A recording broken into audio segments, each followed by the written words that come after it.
Students, hope you all are fine. In our physical class, we were discussing input-output analysis, application of matrix algebra. The concept of input-output analysis was given by Wesley Leontief. He got a Nobel Prize. He raised the question, what level of output should each of the n industries in an economy produce in order that it will just be sufficient to satisfy the total demand for that product? Means if there is an industries or sector in an economy, किसी भी particular economy में जो आपकी sectors हैं output producing, let's suppose ये n आपका 5 भी हो सकता है, 10 भी हो सकता है, 100 भी हो सकता है, तो हर sector कितना output produce करेगा कि वो sufficient हो जो उस सेक्टर की आउटपुट की डिमांड है उसको मीट करने के लिए. Means there is neither the surplus of that output और nor the shortages of that commodity, यानी उसकी demand in line with supply होनी चाहिए. तो इसको एड्रेस करने के लिए ये कॉन्सेप्ट दिया. जो इनपुट आउटपुट टेबल है, it can be regarded as a collection of data describing the particular structural characteristic of an economic system. बहुत comprehensive सा table होता है in which we got all details about each and every economic activity. The basic notion of the input-output analysis rests on the belief that the economy of any country can be divided into distinct number of sectors. ठीक है, हम economy को divide कर रहे होते हैं, जो economy के प्रोड्यूसिंग सेक्टर्स होते हैं उसकी बेसिस पे इकोनॉमिक एक्टिविटीज को डिवाइड कर रहे हैं. लेट्स सपोज एग्रीकल्चर सेक्टर हो गया या एग्रीकल्चर इंडस्ट्री कह सकते हैं, मैन्युफैक्चरिंग सेक्टर है, माइनिंग सेक्टर है, व्हाटएवर. तो हम पूरी जो इकोनॉमिक एक्टिविटीज परफॉर्म हो रही हैं एक इकोनॉमी में उनको डिवाइड कर देते हैं into distinct number of sectors में. The input-output table provide convenient framework for measuring and tracing the inter-industry flow. तो फिर using this table we can identify the inter-industry transactions कि किस तरीके से एक इंडस्ट्री दूसरी इंडस्ट्री के साथ रिलेट कर रही है. The basic notion जो है वो इस input-output analysis का वो बेस्ड ही इस बात पे कर रहा है कि there is a inter industry relationship, यानी इंडस्ट्रीज एक दूसरे पे डिपेंडेंट हैं. हर इंडस्ट्री की आउटपुट किसी ना किसी दूसरी इंडस्ट्री की और उस अपनी ही इंडस्ट्री की भी एज एन इनपुट इस्तेमाल हो रही है. इसी तरीके से जो दूसरी इंडस्ट्री प्रोड्यूस कर रही है उसको other industries as an input इस्तेमाल कर रही हैं. तो एक इंडस्ट्री की प्रोडक्शन को रेस करने के लिए साइमल्टेनियसली आपको बाकी तमाम सेक्टर्स या बाकी तमाम इंडस्ट्री की आउटपुट को भी चेंज करना पड़ेगा, because the other industries are the provider of input for that industry. उस एक इंडस्ट्री की जो साइमल्टेनियस कनेक्टिविटी है उससे आपकी तमाम इंडस्ट्री की आउटपुट जो है वो चेंज हो जाती है. Structure of general structure of input-output table. We divide the table into 4 quadrants. Inter-industry transactions that I have already discussed कि industries किस तरीके से एक दूसरे से transactions कर रही होती हैं. The second one is value-added quadrant. Third one is final use or demand quadrant, and the fourth one is the direct factor purchase quadrant. Okay, this is the structure of input-output table. We have divided the table into 4 quadrants. ठीक है, the first one is the inter-industry quadrant. ये आपका पहला quadrant है. अगर हम देखें तो इसके जो आपकी first row है उस पे हम मेजर कर रहे हैं इंडस्ट्रीज को. 1 से लेके NH सेक्टर्स हमारे पास इस वक्त मौजूद हैं. These are producing sectors. ठीक है, जब हम इसको इस डायरेक्शन में रीड कर रहे हैं तो हम कह रहे हैं these are the producing sectors, ये आउटपुट को प्रोड्यूस कर रहे हैं. When we read table in this direction तो हम कह रहे हैं कि दीज आर कंज्यूमिंग सेक्टर्स या यूजिंग सेक्टर्स, ये आउटपुट को एज एन इनपुट अपनी प्रोडक्शन में इस्तेमाल कर रहे हैं. Each sectors appears twice in this table. आपके apparently आपको इसको ऑब्जर्व कर सकते हो कि हर सेक्टर 2 दफा अपेयर हो रहा है, sector 1, sector 1, sector 2, sector 2, means के हर सेक्टर प्रोड्यूसर भी है और कंज्यूमर भी है और यूज भी कर रहा है एज एन इनपुट दूसरे सेक्टर की या अपने ही सेक्टर की आउटपुट को। तो आपके पास एक दफा आप सेक्टर को प्रोड्यूसिंग सेक्टर के तौर पे लेते हैं, तो सेकेंड टाइम हम उसको यूजिंग सेक्टर के तौर पे डिस्क्राइब करते हैं। इन दिस क्वाड्रेंट जितने भी आपके पास एलिमेंट्स आएंगे वो ये बताएंगे कि एक सेक्टर की आउटपुट दूसरे सेक्टर की इनपुट है, किस तरीके से जो आउटपुट ऑफ सेक्टर 1 है वो डिवाइडेड है, उसकी जो इंटरमीडिएट प्रोडक्शन डिमांड है वो किस तरह डिवाइडेड है, किस तरह कौन सा सेक्टर कितनी उसकी आउटपुट यूटिलाइज कर रहा है for their own production. Second quadrant हमारे पास आ जाता है value added quadrant. Value added quadrant क्या कहता है? वैल्यू एडिड क्वाड्रेंट आपको शो कर रहा होता है the information about the amount of primary input used by each sector in the production process. अब without using the primary input कोई भी production process complete नहीं हो सकता, ठीक है? तो कुछ ना कुछ प्राइमरी इनपुट जो है वो साथ यूटिलाइज हो रहे होते हैं, जैसे लेबर हायर करती है एक सेक्टर या फॉर्म या इंडस्ट्री, कैपिटल हायर करेगी, लैंड लेगी, नेचुरल रिसोर्सेज इस्तेमाल करेगी। These are all fall in the primary inputs category। तो वैल्यू एडिड क्वाड्रेंट जो है वो आपको रिप्रेजेंट कर रहा होता है इंफॉर्मेशन को जो कि रिगार्डिंग द प्राइमरी इनपुट्स की यूटिलाइजेशन हो। फिर हमारे पास वैल्यू एडिड के बाद जो थर्ड क्वाड्रेंट आता है इस टेबल का, this is the final use quadrant. Final use quadrant में हम किस चीज को मेजर कर रहे हैं? हमारे पास जो इधर मेजर हो रहा है ये these are the final users. Household भी हो सकता है, गवर्नमेंट सेक्टर भी हो सकता है और फॉरेन इन्वेस्टर्स, फॉरेन डिमांड भी हो सकती है, ठीक है? इन्वेस्टर नहीं, डिमांड, फॉरेन डिमांड भी हो सकती है, यानी जो हम एक्सपोर्ट कर रहे हैं जिसको फॉरेनर्स डिमांड कर रहे हैं, that are the final user of our commodity. तो हाउस होल्ड की कंजम्पशन डिमांड, गवर्नमेंट सेक्टर की इन्वेस्टमेंट और नॉन इन्वेस्टमेंट डिमांड या फॉरेनर्स की demand, these all are the final demand और फाइनल यूज, और ये तमाम की तमाम रिप्रेजेंट होती हैं in the final demand quadrants, ठीक है? इसमें हमें क्या हो गया, इसको इन शॉर्ट के ये आपको रिप्रेजेंट कर रहा है the demand for the output of each producing sector that can be ultimately used in the form in which they are produced। ठीक है, जब हमने इंटर इंडस्ट्री क्वाड्रेंट की बात की थी तो हमने कहा था वहां पे जो आपकी गुड्स थे, जो डिमांड हो रही थी वो इंटरमीडिएट डिमांड थी, इंटरमीडिएट गुड्स के तौर पे उनकी यूटिलाइजेशन हो रही थी, means the goods are use in the production of other goods, ठीक है?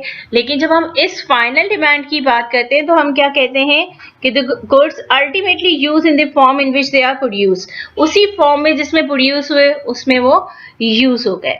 This quadrant shows the final demand quadrant. The last, ये तीन क्वाड्रेंट्स जो हमारे पास हैं, they are the most important, they contain most important information with respect to planning purpose। अगर हम कह रहे हैं कि हमें नेसेसरी इंफॉर्मेशन चाहिए कि किस सेक्टर की कितनी आउटपुट होनी चाहिए ताकि इक्विलिब्रियम रहे, इक्विलिब्रियम अटेन किया जा सके, मार्केट जो है वो आपकी इक्विलिब्रियम में रहे, शॉर्टेजेस ना क्रिएट हो या आपके पास सरप्लसेस ना आए, तो उसके लिए आपके पास these three quadrants provide a useful information, क्योंकि inter industry transaction quadrant, final use quadrant, ये आपको टोटल डिमांड को आइडेंटिफाई कर रहा होता है कि किसी प्रोडक्ट की कितनी डिमांड है, और जब आप उसको प्रोड्यूस कर रहे होते हो तो फिर हम कहते हैं कि जी इंटर इंडस्ट्री क्वाड्रेंट और वैल्यू एडिड क्वाड्रेंट दोनों मिला के उस समय पता चलता है कि लेबर कितना हायर करना पड़ेगा, हाउ मच कैपिटल हमें रिक्वायर्ड है to produce at quantity, land या नेचुरल रिसोर्सेज जो इस्तेमाल हो रहे हैं, यूटिलाइज हो रहे हैं, कितने होंगे। तो these three quadrants are very necessary for planning purpose, ठीक है? लेकिन जब हम कहते हैं कि अकाउंटिंग पर्पस, क्योंकि it is a very comprehensive table, ये बहुत कॉम्प्रिहेंसिव टेबल है, इसमें all the information regarding the economic activities जो हैं वो हमें मिल जाती हैं, वो इसमें जो फ्रेम हुई हुई होती हैं। तो जो डायरेक्ट फैक्टर परचेज क्वाड्रेंट है, this is essential for accounting purpose, for especially for measuring GDP. जब कहते हैं कि जी आपको फिजिकल बैलेंसेस फाइंड आउट करने या ट्रेड बैलेंसेस फाइंड आउट करने, तो for that purpose direct factor purchase coordinate is essential specially for measuring GDP, जो कि हम अपनी फिजिकल क्लास में कर चुके हैं। तमाम 3 तरीकों से किस तरीके से हम जीडीपी कैलकुलेट कर सकते हैं वो हम देख चुके हैं, एज वेल एज के फिजिकल बैलेंस क्या होगा या हम किस तरीके से ट्रेड बैलेंस को मेजर करते हैं। The next table provides numerical illustration. In the next slide, I will show the table in which we have a numerical illustration of the basic input-output table. Here we assume we have only 5 sectors. Each sector appears in a accounting system twice, as a producer of output and as a user of input, as I already discussed. The most important assumption here, that is the basic assumption to perform input-output analysis, is that we assume here the single process production function. What does it mean, single process production function? To understand this, we characterize assumption can be broken into 2 assumptions. इसको किस तरीके से हम कहते हैं कि जी single process production function है, this characteristics assumption जो सिंगल प्रोसेस प्रोडक्शन फंक्शन की assumption है, कैन बी ब्रोकन। इसको हमने ब्रोक कर दिया है अब 2 assumptions में। The first one is the constant return to scale. Constant return to scale का मतलब क्या हुआ, this one. Constant return to scale तब होता है when the increase in output is exactly the same with the increase in the factor of production. जो आपका output का इंक्रीज है वो बिल्कुल सेम प्रोपोर्शन से होगा जिससे आपकी इनपुट इंक्रीज हो रहा है। अगर आपने लेट्स सपोज 20% से इनपुट को इंक्रीज कर दिया, फैक्टर ऑफ प्रोडक्शन बढ़ा दिए जो आपने यूज कर रहे थे, तो आउटपुट का इंक्रीज भी 20% होगा। This is called the constant returns to scale. The other returns to scale concept जो इस यहाँ पे हमने अस्यूम नहीं किए हुए, इंक्रीजिंग रिटर्न्स टू स्केल और डिक्रीजिंग रिटर्न्स टू स्केल, वो यहाँ पे हमने कहा कि नहीं है। इंक्रीजिंग तब होते हैं जब आउटपुट का इंक्रीज जो होता है वो ज्यादा होता है in comparison to the increase in the factor of production, और इसी तरीके से डिक्रीजिंग रिटर्न्स तब हो जाएंगे जब आपके पास आउटपुट जो इंक्रीज होगा वो लेसर प्रोपोर्शन से होगा as compared to the increase in factor of production. Here we assume constant returns to scale, यानी हमने कहा कि for our analysis we are assuming here constant return to scale means the output is increased in exactly the same proportion as the factor of production. The second assumption is no substitution among input is possible in the production of any commodity. Means आप factor productions के दरमियान या inputs जो आप use कर रहे हो उसके दरमियान सब्स्टिट्यूट नहीं कर सकते। इट्स नॉट पॉसिबल, यानी इम्प्लिसिटली हम लोग अज्यूम कर रहे हैं, वी आर अज्यूमिंग कि आपकी टेक्नोलॉजी रिमेन कांस्टेंट, आपकी टेक्नोलॉजी कांस्टेंट रहेगी, वो चेंज नहीं होगी। इसका मतलब क्या है कि एक दफ़ा जब आपने टेक्निकल कोफिशिएंट्स को एस्टिमेट कर लिया, तो हम technical coefficient means the coefficient that represent the requirement to produce each unit of output. एक यूनिट ऑफ आउटपुट को प्रोड्यूस करने के लिए क्या इनपुट रिक्वायर्ड है, that is technical coefficient of production represent.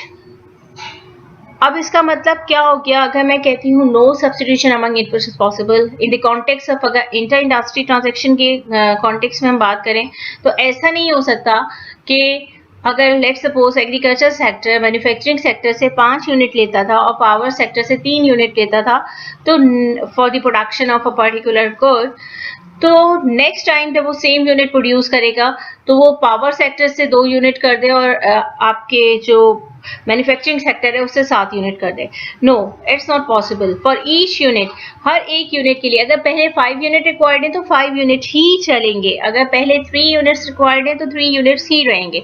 Means substitution नहीं हो सकती इसी तरीके से इन the context of labour and capital, ऐसा नहीं हो सकता कि लेबर इंटेंसिव टेक्निक यूज कर रहा था, पहले प्रोड्यूसर ज्यादा लेबर यूज कर रहा था टू प्रोड्यूस आउटपुट, और उसके बाद जो है वो लेबर को कम करके कैपिटल को बढ़ा दे, तो इट्स नॉट पॉसिबल हियर।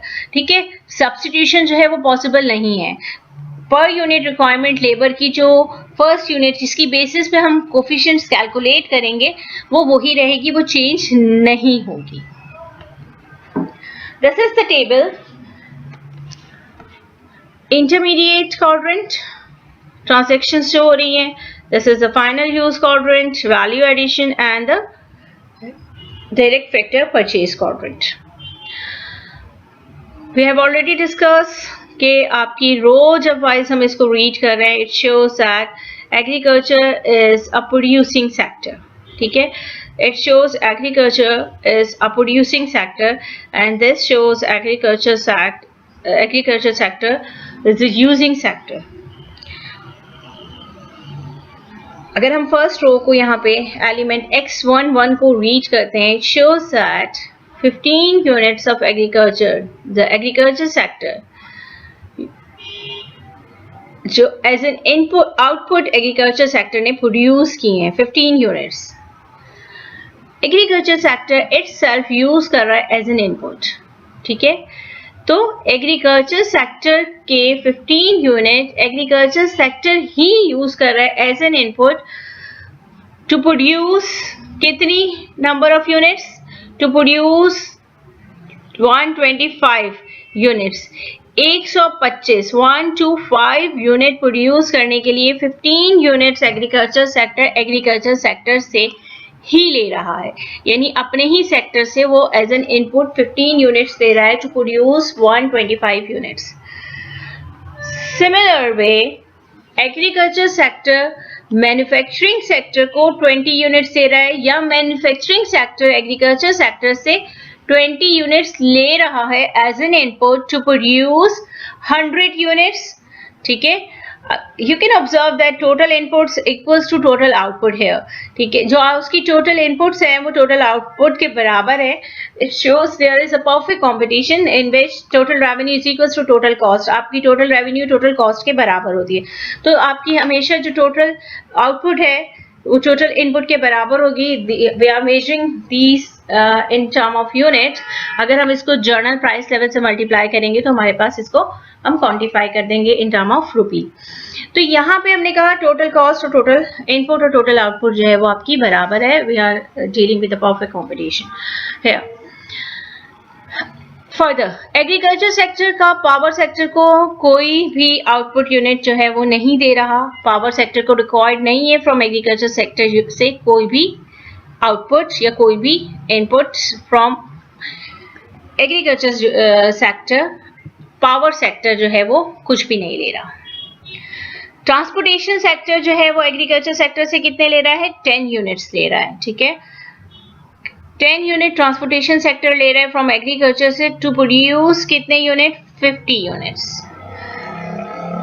तो these are shows the input requirements. ठीक है, इंटर इंडस्ट्री ट्रांजैक्शंस, एक इंडस्ट्री दूसरी इंडस्ट्री से जो ट्रांजैक्शंस कर रही है। लेट्स सपोज हम ये वाला फोर्थ रो उठाते हैं, X41। X41 क्या शो कर रहा है कि पावर सेक्टर की आउटपुट जो कि बाकी तमाम सेक्टर एज एन इनपुट इस्तेमाल कर रहे हैं। पावर सेक्टर 5 यूनिट प्रोड्यूस कर रहा है जो कि agriculture sector as an input use कर रहा है टू प्रोड्यूस 125 यूनिट्स। एग्रीकल्चर अपने 125 यूनिट को प्रोड्यूस करने के लिए पावर सेक्टर से 5 यूनिट ले रहा है। सिमिलरली आपका power sector 15 units extractive industry को दे रहा है to produce 40 units. 15 units manufacturing sector ले रहा है पावर सेक्टर से to produce 100 units. Power sector को कुछ भी नहीं दे रहा, उसको अपने ही प्रोडक्शन में से कुछ रिक्वायर्ड नहीं है एज एन इनपुट। और पावर सेक्टर ट्रांसपोर्टेशन सेक्टर को 15 यूनिट दे रहा है to produce 50 units. These shows inter industry transactions. जब हम इन तमाम को सम करते हैं 15 + 20 + 10 this is 45 it shows total intermediate demand of agriculture sector, ठीक है, एग्रीकल्चर सेक्टर की इंटरमीडिएट डिमांड को शो कर रहा है। इसी तरीके से एक्सट्रैक्टिव इंडस्ट्री की टोटल डिमांड आ जाएगी आपके पास, फिर आपके पास मैन्युफैक्चरिंग की टोटल डिमांड, पावर की, ट्रांसपोर्टेशन की टोटल डिमांड।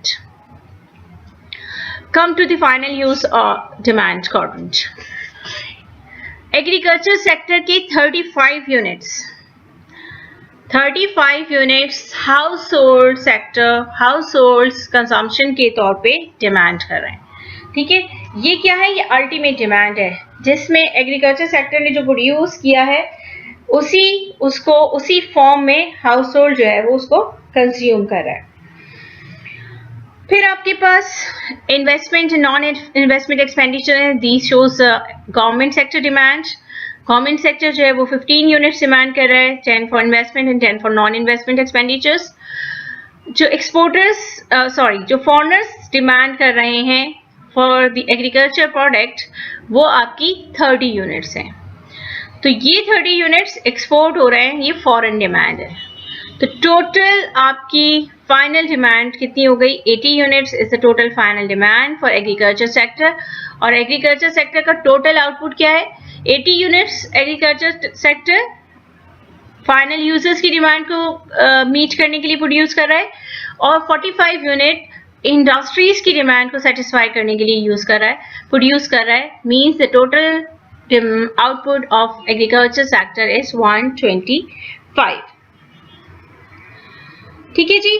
इसी तरह अगर हम दूसरे सेक्टर्स की बात करें, because same procedure can be followed in analyzing the input output structure of each and every sector of the economy. तमाम सेक्टर्स के लिए यही स्ट्रक्चर फॉलो होगा। इसमें जो इंपोर्ट की आपके पास रो आ रही है, it shows imported raw material, ठीक है। ये 15 यूनिट्स जो है as an import agriculture sector imported raw material use कर रहा है। एक्सट्रैक्टिव इंडस्ट्री को कोई इंपोर्टेड रॉ मटेरियल की जरूरत नहीं है। दिस शोज योर इंपोर्ट्स, ठीक है। और ये वाली जो है 5 यूनिट्स वो हाउस होल्ड इंपोर्ट कर रहा है फॉर देयर ओन कंजम्पशन, ये गवर्नमेंट इंपोर्ट करवा रही है। This is the, it shows your total imports are 70। इसी तरह गवर्नमेंट टैक्सेस, जो इंडस्ट्री टैक्स पे कर रही है, ठीक है। एग्रीकल्चर सेक्टर अगर टैक्स पे कर रहा है 20 units, extractive industry 5 units, these shows indirect taxes. जो इंडस्ट्रीज पे कर रही होती हैं वो इनडायरेक्ट टैक्सेस होते हैं, जो कि आपकी इनकम पे हाउस होल्ड फाइनल यूजर्स पे करेंगे। These are called direct taxes, ठीक है। तो 37 is your indirect taxes and the total tax collection is 92. Again labour, जो एग्रीकल्चर सेक्टर हायर कर रहा है, यानी ये वो लेबर रिक्वायरमेंट है जो इंडस्ट्रीज की तरफ से है। जो आपका वैल्यू एडिड क्वाड्रेंट है वो रिप्रेजेंट कर रहा होता है किस चीज को, कि जो इंडस्ट्रीज प्राइमरी इनपुट को वो कर रही हैं, डिमांड कर रही हैं फॉर देयर प्रोडक्शन प्रोसेस। तो इसमें तमाम, जब आप इस वैल्यू एडिशन को, वैल्यू एडिड एडिशन है उसको आप एडअप करते हो, तो आपके पास जो है वो टोटल जीडीपी आपकी प्रोडक्शन उससे मेथड से आपके पास कैलकुलेट हो जाएगी।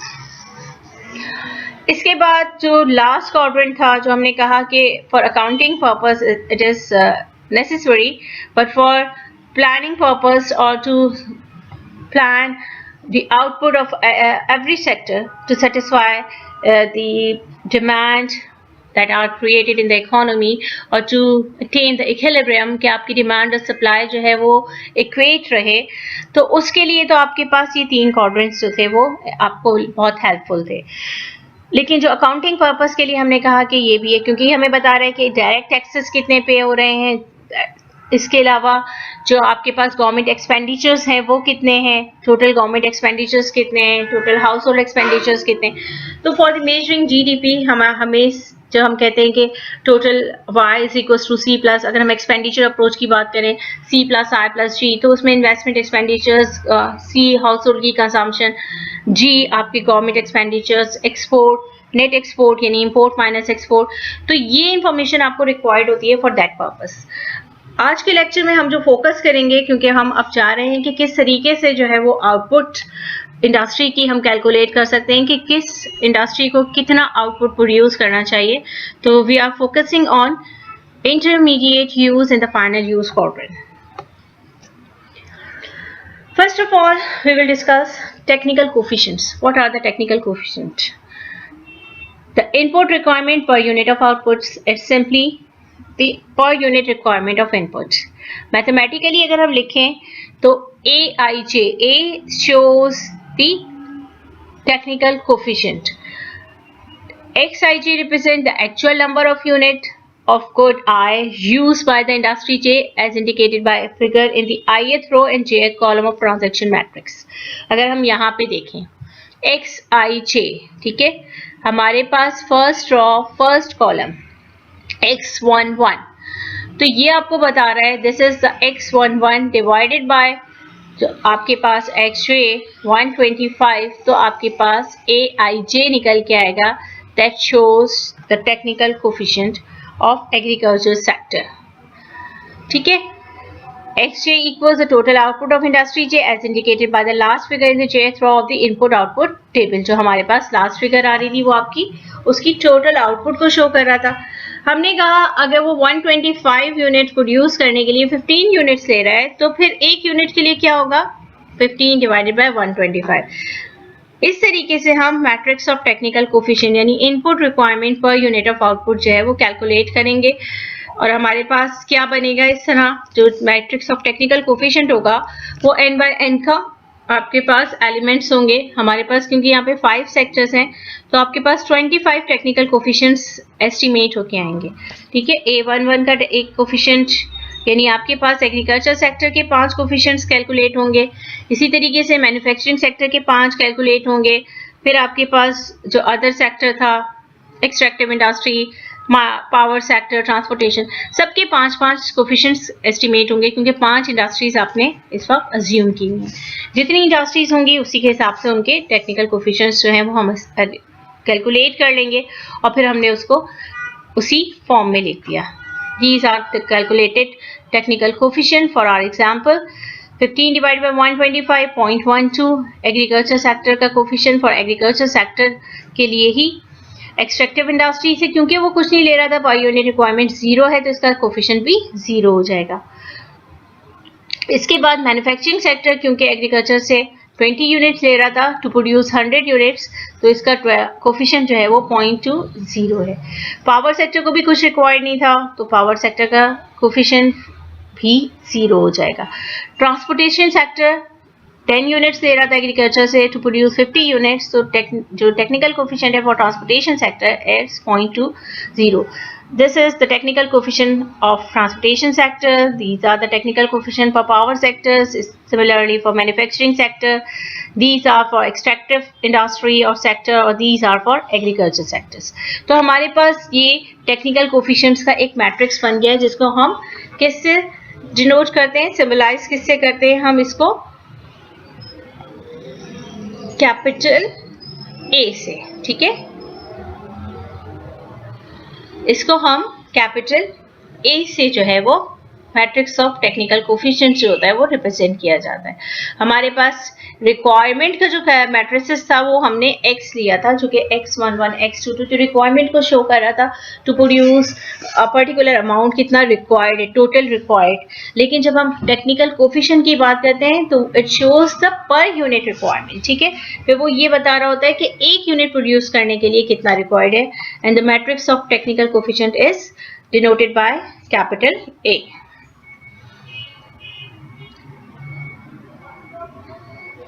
अच्छा जी, क्योंकि हमने अज्यूम किया हुआ था पीछे कि कांस्टेंट रिटर्न टू स्केल होगा और there is no substitution possibility, तो इसका मतलब क्या है कि these technical coefficients remain constant over time. अब ये ओवर टाइम जो है ये चेंज नहीं होंगे. Therefore, we can be utilize these coefficients to measure the direct and indirect effect on the entire economy of any sectoral change in total output or final demand. इसीलिए हमने ये assume किया था, जो particular assumptions हमने ली थी, ताकि हम ये टेक्निकल कोफिशिएंट्स को for future forecasting, for future purpose हम उसको इस्तेमाल कर सकें कि अगर कोई स्ट्रक्चरल सेक्टोरल चेंज आता है, कोई फाइनल डिमांड में चेंज आता है, तो हमें इंडस्ट्री की डिमांड किस रिस्पेक्ट से चेंज करनी है. अगर किसी सिर्फ एक सेक्टर की final demand let's suppose change हो जाती है या आपकी उसकी फॉरेनर्स की डिमांड आ जाती है, तो फिर आपको उस सेक्टर की आउटपुट बढ़ाने के लिए बाकी तमाम सेक्टर्स की भी आउटपुट चेंज करनी पड़ेगी, क्योंकि उस सेक्टर को आउटपुट बढ़ाने के लिए इनपुट रिक्वायर्ड होगा जो कि दूसरे सेक्टर्स उसको प्रोवाइड कर रहे होंगे। तो जब हमारे पास हमने अज्यूम किया हुआ है कि technical coefficient per unit requirement हमेशा सेम रहेगी, तो फिर हम उन कोफिशिएंट्स की हेल्प से ये एस्टिमेट कर सकते हैं कि बाकी तमाम सेक्टर्स की आउटपुट पे और उस अप सेक्टर की आउटपुट पे due to change in final demand क्या इफेक्ट्स आएंगे। To fully understand the process now, we will transform the input-output table into the operational mathematical model. अब हम इसको mathematical model की तरफ लेके जा रहे हैं, हम इसको matrices form में लेके जाएंगे ताकि हम इसको अच्छी तरह समझ सकें। अच्छा जी, यहाँ पे हमने कहा कि the mathematical content of the input-output model rests on a dual foundation. Dual foundation के sense में the first is consists of the set of accounting equation. हमारे पास इक्वेशंस बनेंगी, one for each producing sector, हर sector के लिए एक है। ये क्या बता रही है? These equations state that the total output of sector I is equals to the sum of separate amount sold by sector I to other sector, यानी intermediate demand plus the amount produced to satisfy final demand. In total equilibrium, the entire production is consumed as an intermediate input or as a final demand. In short, supply equals demand. यानी हमने क्या कहा कि जितनी demand हुई, चाहे वो intermediate transaction demand थी, चाहे वो फाइनल डिमांड थी, उसको जब हम टोटल करते हैं, these demand is equals to the total production और total output produce by that sector. इसका मतलब है कि सप्लाई जो है वो डिमांड के इक्वल रहेगी।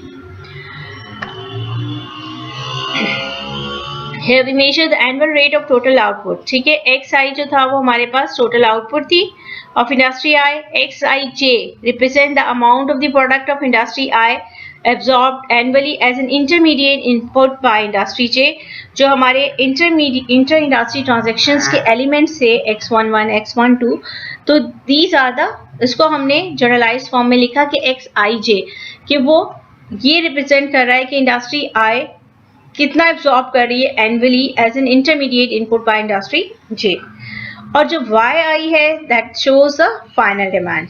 तो अगर हम इसको लिखें, हमने कहा समीशन XIJ यानी X11 plus X12 plus X13 X14 और इन आर केस X15, तो हम इसको 5 तक समीशन करेंगे, J is equals to 1 to 5 हो जाएगा हमारे पास, plus YI the final demand is equals to total output of that industry. तो इस तरीके से in our case we have 5 equations, हमारे पास 5 accounting equations बनेंगी। This is AIJ coefficient 2.1 जो हमने कहा था XIJ divided by XJ per unit requirement show कर रहा है आपको, ये जो हम previously देख चुके हैं। यहाँ पे हमने तमाम coefficients को estimate किया था। This is A11 जो आपके पास है is equals to XIJ divided by X। ठीक है, the equation of technical coefficient, कि हमने टेक्निकल कोफिशिएंट को किस तरीके से एस्टिमेट किया था। तो यहाँ पे हमने वही टेक्निकल कोफिशिएंट्स की इक्वेशन उठाई है कि आपके पास AIJ जो है वो टेक्निकल कोफिशिएंट है, आपके पास जो टोटल इनपुट की रिक्वायरमेंट है उसको टोटल आउटपुट प्रोड्यूस से डिवाइड करके आप पर यूनिट रिक्वायरमेंट निकाल रहे हैं। अगर मैं इसको थोड़ा सा रीअरेंज करूं तो मेरे पास जो टोटल रिक्वायर्ड इनपुट है वो किसके बराबर होगा कि पर यूनिट रिक्वायरमेंट को मैं अगर उसकी आउटपुट से मल्टीप्लाई कर दूंगी तो मेरे पास टोटल रिक्वायर्ड आउटपुट आ जाएगा। लेट्स सपोज मैंने कहा कि जी आपका एक टेक्निकल कोफिशिएंट 0.20 है, एक यूनिट के लिए 0.20 चाहिए, तो 20 यूनिट के लिए कितने चाहिए होंगे? 0.20 multiply by 20, this shows the multiplication sign. तो अब आपने जब टेक्निकल कोफिशिएंट को रिक्वायर्ड आउटपुट से जब आपने मल्टीप्लाई किया तो you can get the total required input to produce that level of output. इस आउटपुट लेवल को प्रोड्यूस करने के लिए जो आपको इनपुट रिक्वायरमेंट है। और जब मैं AIJ की बात करती हूँ, it shows the technical coefficient या मैट्रिक्स ऑफ टेक्निकल कोफिशिएंट, जिसको हम रिप्रेजेंट करेंगे कैपिटल A से।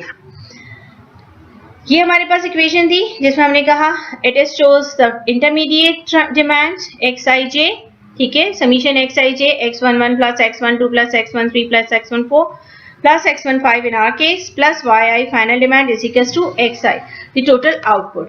ये आपके पास टोटल शो कर रहा है कि demand is equals to total supply जो आपने प्रोड्यूस किया था. यहाँ पे XIJ की जगह अगर मैं XIJ की वैल्यू को सब्स्टिट्यूट कर देती हूँ, XIJ equals to the coefficient multiply by the output, तो मैंने इसको यहाँ पे AIJ multiply by output level plus final demand is equals to XI. इसको अगर मैं फर्दर रीअरेंज करते हैं तो आपके पास फाइनल डिमांड क्या होगी कि आप टोटल आउटपुट जो आप प्रोड्यूस कर रहे हो उसमें से माइनस कर दो द इंटरमीडिएट डिमांड को, तो ये आपके पास फाइनल डिमांड आएगी. It shows your intermediate demand, it shows your total output. तो आपने फाइनल डिमांड कैलकुलेट करने के लिए आपकी टोटल आउटपुट में से इंटरमीडिएट डिमांड को निकाल दो तो आपके पास फाइनल डिमांड आ जाएगी. सिंबॉलिक रिप्रेजेंटेशन है ये वही जो अभी हम पीछे डिस्कस कर रहे थे. X1 टोटल आउटपुट, ठीक है, उसमें से माइनस कर दिया आपने जो आपकी इंटरमीडिएट डिमांड थी, यानी A11 कोफिशिएंट एग्रीकल्चर सेक्टर का in our case multiply by agriculture sector की टोटल आउटपुट. ठीक है, इसी तरीके से कोफिशिएंट आपका जो सेकंड सेक्टर था मैन्युफैक्चरिंग और एक्सट्रैक्टिव, उसका कोफिशिएंट और उसकी आउटपुट से आपने सेकंड सेक्टर की आउटपुट से उसको मल्टीप्लाई करवा दिया. इसी तरीके से जो थर्ड सेक्टर की कोफिशिएंट है उसको उसकी आउटपुट से मल्टीप्लाई करा दिया. तो इन तमाम चीज़ों को जब आपने माइनस किया, ये इंटरमीडिएट डिमांड को जब आपने माइनस किया टोटल आउटपुट में से, तो आपके पास फाइनल डिमांड आ गई. न्यूमेरिकल रिप्रेजेंटेशन क्या है, आपके पास एग्रीकल्चर सेक्टर की टोटल आउटपुट 125 थी. 125 में से एग्रीकल्चर सेक्टर का coefficient for agriculture sector itself कि वो उसी से क्या ले रहा है 0.12 था, उसको एग्रीकल्चर सेक्टर की आउटपुट से आपने मल्टीप्लाई किया 125 से.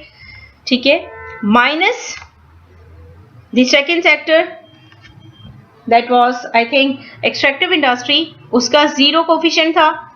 एक्सट्रैक्टिव इंडस्ट्री एग्रीकल्चर सेक्टर से कुछ नहीं ले रहा था. Multiply by the output of extractive industry 40 minus manufacturing sector का आपके पास जो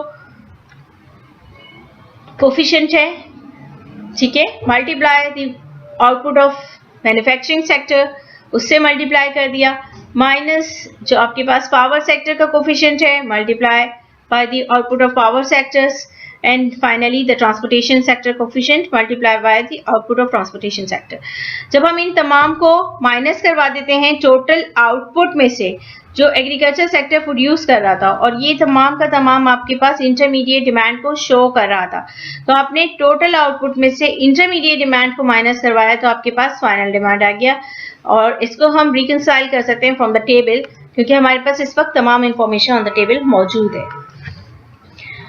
same for all other sectors, आपके पास ये सेकंड जो एग्रीकल्चर सेक्टर का कोफिशिएंट है, ठीक है, माइनस जो आपके पास ये आपकी एक्सट्रैक्टिव इंडस्ट्री की टोटल आउटपुट है, माइनस एग्रीकल्चर सेक्टर का कोफिशिएंट फ्रॉम एक्सट्रैक्टिव इंडस्ट्री वो कुछ नहीं ले रहा है, इसलिए जीरो है, मल्टीप्लाई बाय एग्रीकल्चर सेक्टर की आउटपुट, माइनस जीरो जो है वो आपके पास एक्सट्रैक्टिव इंडस्ट्री अपने से भी कुछ नहीं ले रही थी, मल्टीप्लाई बाय इट्स आउटपुट 40. तो ये आपके पास इस इंटरमीडिएट डिमांड आ गई from the extractive industry itself, minus zero क्योंकि आपका मैन्युफैक्चरिंग सेक्टर भी एक्सट्रैक्टिव से कुछ नहीं ले रहा था, इसका कोफिशिएंट भी जीरो. तो इस तरीके से आपने यहाँ से तमाम कोफिशिएंट्स के साथ coefficient multiply by the total output आपको इंटरमीडिएट डिमांड दे रही है, और जब आप उसको टोटल आउटपुट में से these shows the total output level, ठीक है, 125 for agriculture sector, 40 for extractive industry, 100 for manufacturing sector, 75 for power sector and 50 for transportation sector. और इसमें से आपने माइनस के साइन के साथ खोल रहे हैं क्योंकि हम, तो ये तमाम की तमाम इंटरमीडिएट डिमांड जो कि समीशन के साथ ही ये माइनस में हो जाएगी, तो इसमें से माइनस हो जाएगी, and this is the final demand.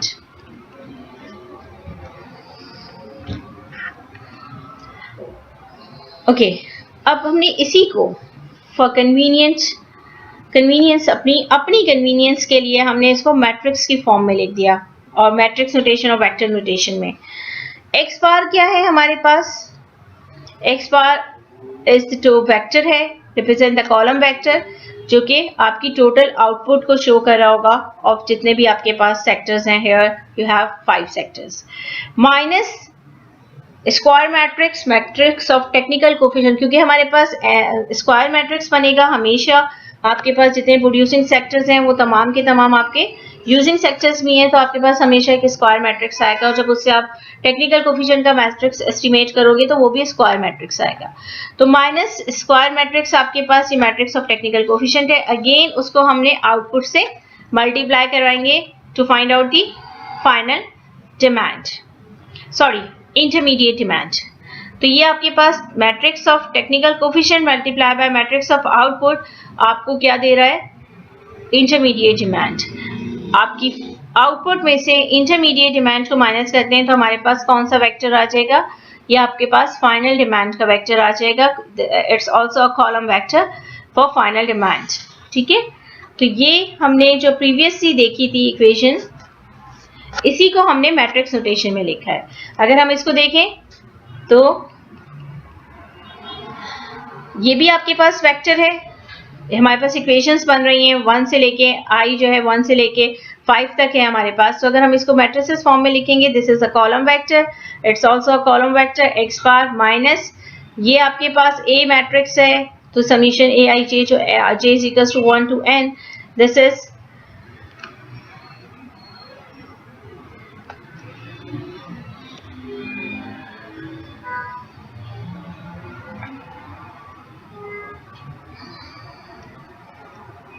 this one, this is your square matrix.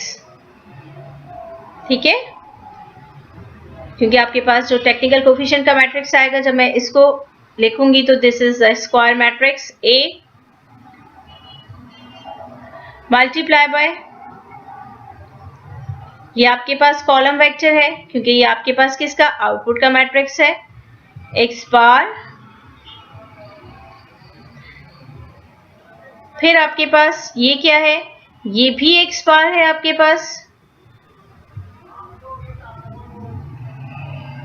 Minus this is the square matrix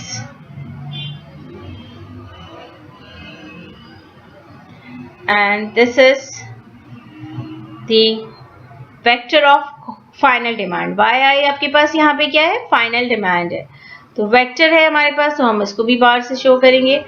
y bar final demand का वेक्टर जो है वो आपके पास x बार यानी टोटल आउटपुट का वेक्टर माइनस स्क्वायर मैट्रिक्स है आपके पास matrix of technical coefficient multiply by the output. तो सेम इक्वेशन आप यहाँ पे देख सकते हो जिसको हमने मैट्रिक्स नोटेशन में यहाँ पे इसको चेंज कर दिया है. x bar minus square matrix matrix of technical coefficient multiply by output matrix and y bar. ठीक है जी, इसी को अगर आप देखो ये स्क्वायर मैट्रिक्स है माइनस x बार, इसको हम कैसे लिख सकते हैं, A11, A12, A13, ये आपके पास जो आपने कोफिशिएंट एस्टिमेट किए थे. ठीक है, स्क्वायर मैट्रिक्स के एलिमेंट्स आ गए आपके पास A11 से A51, आपके पास 5 रोज हैं और इसी तरीके से 5 कॉलम है A152, A55. अगर आप देखो तो हमारे पास ये स्क्वायर मैट्रिक्स आ गया. इसको हमने मल्टीप्लाई किया आउटपुट से x1, x2, x3, x4, x5. यानी जब हम इसकी मल्टीप्लिकेशन करेंगे तो हमारे पास एग्जैक्टली वही चीज आएगी निकल के जो हम पीछे कर रहे हैं. हम लोग कर चुके हैं मैट्रिक्स को किस तरीके से, मैट्रिक्स ऑपरेशन में हम देख चुके हैं किस तरीके से मल्टीप्लिकेशन होती है. आपने जब मल्टीप्लिकेशन कर रहे हो A11 multiply by x1 plus A12 multiply by x2, A13 multiply by x3, A14 multiply by x4 plus A15 multiply by x5. ठीक है, तो इस तरीके से फर्स्ट रो और यूं करके कॉलम आपने इसकी मल्टीप्लिकेशन की. A11 x1 plus A12 x2 plus A13 x3 plus A14 x4 plus A15 x5. तो दीज आर द समीशन जो आपके पास, हमने कहा कि आपके पास total final total intermediate demand निकल के आ जाएगी समीशन में, जो हमने उसको xyj समीशन xij जो हमने वहां पे किया था. ठीक है जी, फर्दर मूव करते हैं. x1, x2, x3, x4, x5 ये हमारे पास जो है वो आपके पास टोटल आउटपुट आ गई, माइनस ये आपकी इंटरमीडिएट डिमांड आ गई, उसको हमने फिर सिंबॉलिकली शॉर्ट फॉर्म में लिख दिया, और ये आपके पास वेक्टर आ गया फाइनल डिमांड का। तो बिल्कुल सेम स्ट्रक्चर है जो कि हम ऑब्जर्व कर सकते हैं कि हमारे पास total output minus intermediate demand, जब हम उसमें से इंटरमीडिएट डिमांड कर लेते हैं तो हमारे पास फाइनल डिमांड रिमेनिंग रह जाती है।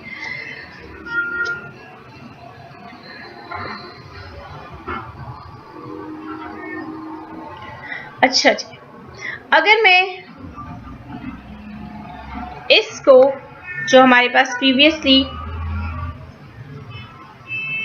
ये स्लाइड है, यहां से इसको मैं रीअरेंज करती हूँ, सॉरी, यहां से अगर मैं x को कॉमन आउट बाहर निकाल लेती हूँ, x बार, तो यहां से रिमेनिंग क्या बचेगा आपके पास, क्योंकि आपके पास ये मैट्रिक्स नोटेशन में इट मीन्स के here we have the identity matrix 1 means in the matrix notation 1 means identity matrix। हमें पता है कि हम आइडेंटिटी मैट्रिक्स से we have read that किसी भी मैट्रिक्स को मल्टीप्लाई करते हैं तो we got the same result, matrix आपके पास वो exactly the same मैट्रिक्स आ जाता है। This is the identity matrix in the matrix notation। जब हमने कहा अगर हम मैट्रिक्स नोटेशन में ये इक्वेशन नहीं हो तो हम क्या कहेंगे कि हम 1 है इसके साथ जो हमारे पास है, लेकिन in the matrix notation we said it's the identity matrix.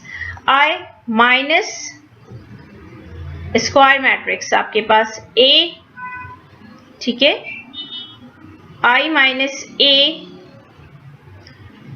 Is equals to Y bar, ठीक है। जब हम मैट्रिक्स की बात कर रहे हैं, क्योंकि हमने ये मैट्रिक्स नोटेशन में लिखा हुआ था तो हमने कहा कॉलम वेक्टर आपका जो आउटपुट का है उसको हमने इन दोनों में से कॉमन आउट बाहर निकाला, तो here we have the identity matrix I minus square matrix A is equals to final demand matrix।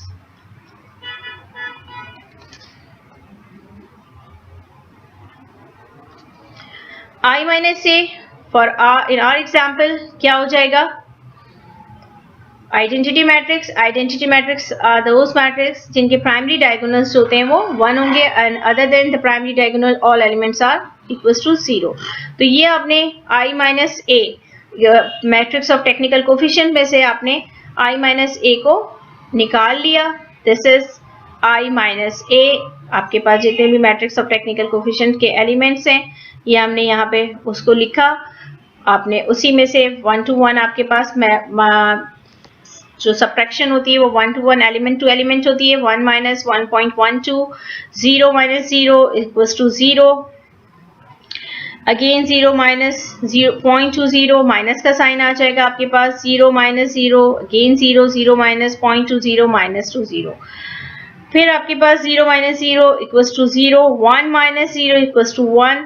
तो एलिमेंट टू एलिमेंट हमें इसमें से आइडेंटिटी मैट्रिक्स में मैट्रिक्स ऑफ टेक्निकल कोफिशिएंट को माइनस कर लिया, तो हमारे पास I minus A this factor जिसको इसको हम कहते क्या है,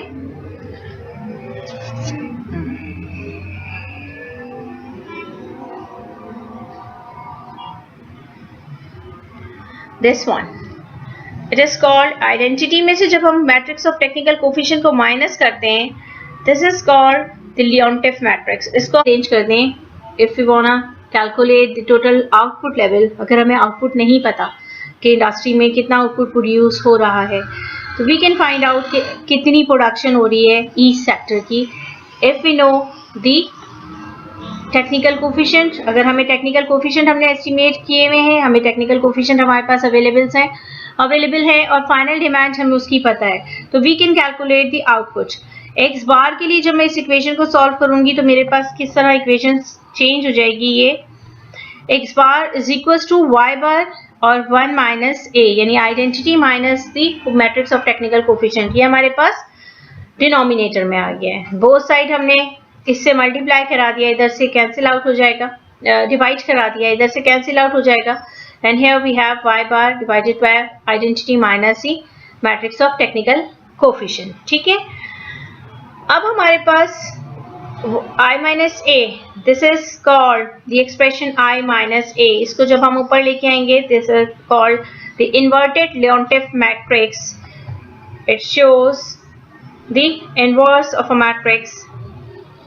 क्योंकि मैट्रिक्स की फॉर्म में हमारे पास डिवीजन का कोई ऐसा रूल नहीं है, तो हम किस तरीके से इसको वो करते हैं कि जी हमारा जो I माइनस A, जब हम इसको न्यूमरेटर पे ऊपर लेके जाएंगे, the power would be -1 and it's called I minus A का इनवर्स. ठीक है, we have to estimate the inverse of I minus A. यानी आइडेंटिटी मैट्रिक्स में से मैट्रिक्स ऑफ टेक्निकल कोफिशिएंट को माइनस करेंगे और उसके बाद जो हमारे पास लेओन्टिफ मैट्रिक्स आ रहा है उसको हम इनवर्स कैलकुलेट करेंगे. उस इनवर्स को हम कहते हैं, जो हमारे पास उसके बाद जो मैट्रिक्स हमें मिलेगा उसको हम कैपिटल R से डिनोट करते हैं. x bar is equals to R inverted Leontief matrix है, that is and y bar. इस तरीके से हम आउटपुट को, if output is unknown, we can find out the level of output. In our example, these are the coefficient of matrix. These are the coefficient of R matrix या inverted Leontief matrix. ठीक है, आपको inverse हमने practice कर चुके हैं class में, किस तरीके से हम इनवर्स कैलकुलेट करते हैं. तो बिल्कुल उसी तरीके से जिस तरह हमने 3x3 मैट्रिक्स के लिए इनवर्स कैलकुलेट किया था, here the 5x5 मैट्रिक्स, ये इनवर्स आपका I minus A inverse calculate हुआ है. जब हम इस मैट्रिक्स को I माइनस A इनवर्स को मल्टीप्लाई करेंगे फाइनल डिमांड से, तो हमारे पास लेवल ऑफ आउटपुट आ जाएगा.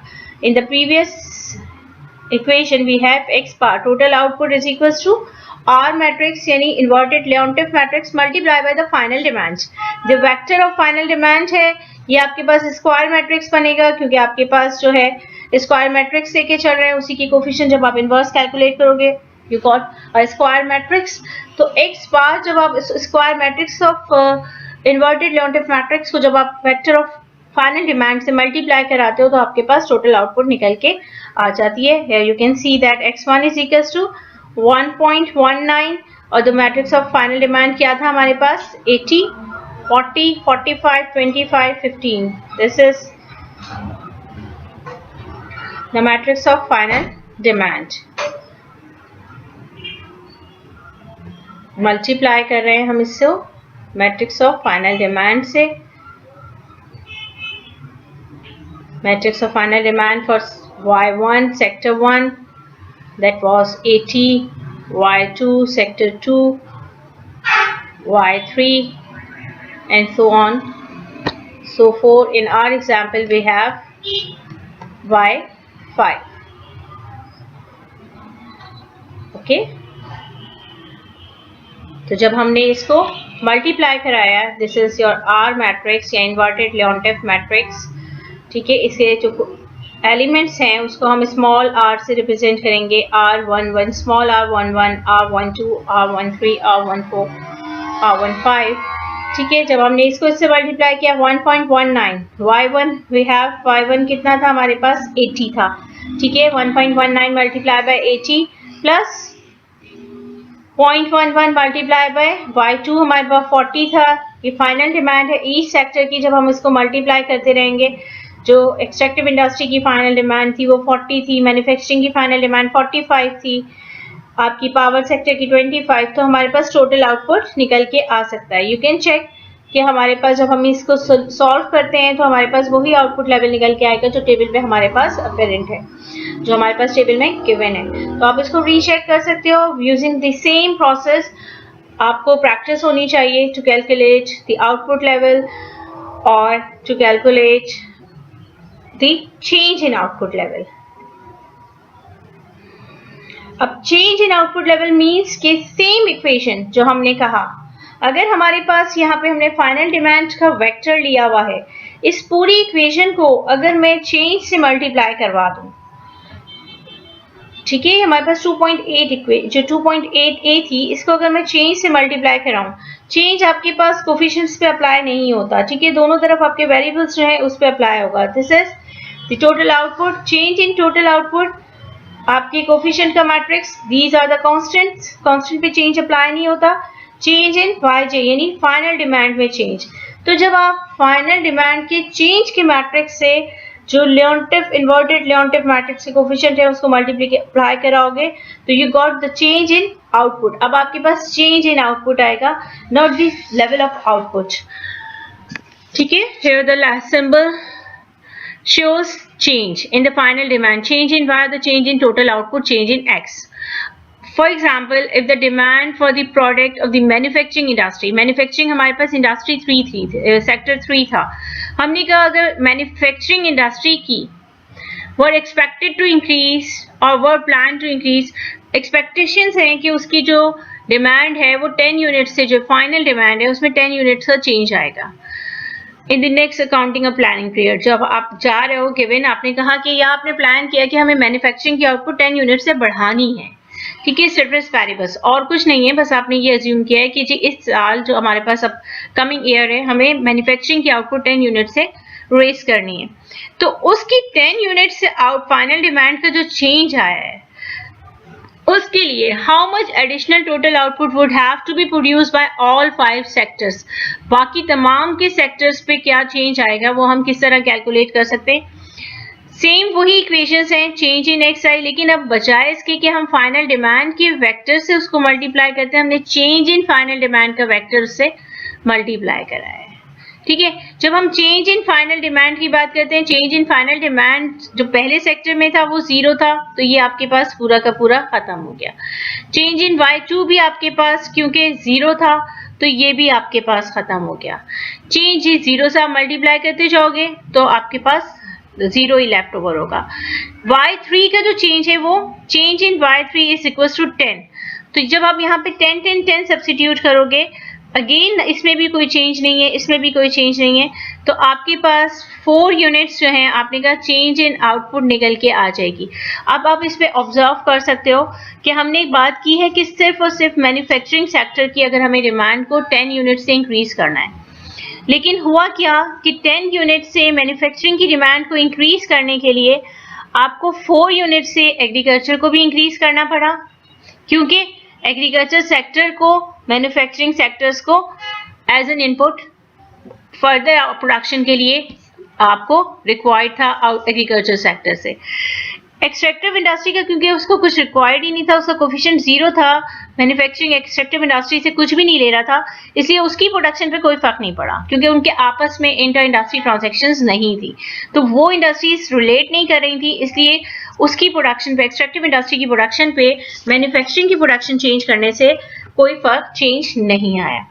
लेकिन मैन्युफैक्चरिंग की जो आपने प्लान की थी कि 10 यूनिट से इंक्रीज करनी है, लेकिन आपको एक्चुअल उस 10 यूनिट से इंक्रीज करने के लिए मैन्युफैक्चरिंग की प्रोडक्शन को 15 यूनिट से इंक्रीज करना पड़ा। क्यों? क्योंकि जो मैन्युफैक्चरिंग की प्रोडक्शन के इंक्रीज के लिए बाकी इंडस्ट्री ने अपनी आउटपुट प्रोड्यूस की मैन्युफैक्चरिंग को देने के लिए, इसी तरीके से बाकी इंडस्ट्री को वो एग्रीकल्चर को वो 4 यूनिट प्रोड्यूस करने के लिए मैन्युफैक्चरिंग से रिक्वायर्ड था। तो मैन्युफैक्चरिंग ने न सिर्फ जो उसकी फाइनल डिमांड थी उसको मीट करने के लिए जो है वो 10 यूनिट प्रोड्यूस किए, बल्कि 5 यूनिट्स जो intermediate demand inter industry transactions की वजह से क्रिएट हुई, उसकी वजह से उसको अपनी demand instead of 10 units 15 unit से रेस करनी पड़ी। तो इसमें 5 यूनिट्स क्या हुए, उसकी इंटरमीडिएट डिमांड इनडायरेक्टली क्रिएट हुई due to increase in the final demand. Again जो फोर्थ इंडस्ट्री थी पावर सेक्टर, उसने अपने यूनिट 3.2 से रेस किए एंड फाइनली ट्रांसपोर्टेशन सेक्टर की जो है वो आउटपुट जो है 2.7 यूनिट से रेज हो गई। तो यहाँ पे हम क्या कंक्लूड कर रहे हैं कि अगर हमें किसी एक सेक्टर की, क्योंकि तमाम सेक्टर इंटर रिलेटेड है, तो एक सेक्टर की आउटपुट को इंक्रीज करना होगा तो उसके साथ साथ साइमल्टेनियसली हमें दूसरे सेक्टर की आउटपुट को भी चेंज करना पड़ेगा। और जितनी आपकी फाइनल डिमांड का चेंज है, आपकी जो टोटल आउटपुट का चेंज होता है वो उससे ग्रेटर होता है because of change in the intermediate demand due to change in final demand. जब फाइनल डिमांड चेंज होती है तो उसको मीट करने के लिए बाकी सेक्टर और वो सेक्टर जब अपनी प्रोडक्शन दे रहा होता है तो इंटरमीडिएट डिमांड भी क्रिएट हो जाती है, और फिर उसको मीट करने के लिए जैसे यहाँ पे मैन्युफैक्चरिंग को 10 यूनिट्स की फाइनल डिमांड के इंक्रीज को मीट करना था, लेकिन उसको 15 यूनिट प्रोड्यूस करने पड़े। क्यों?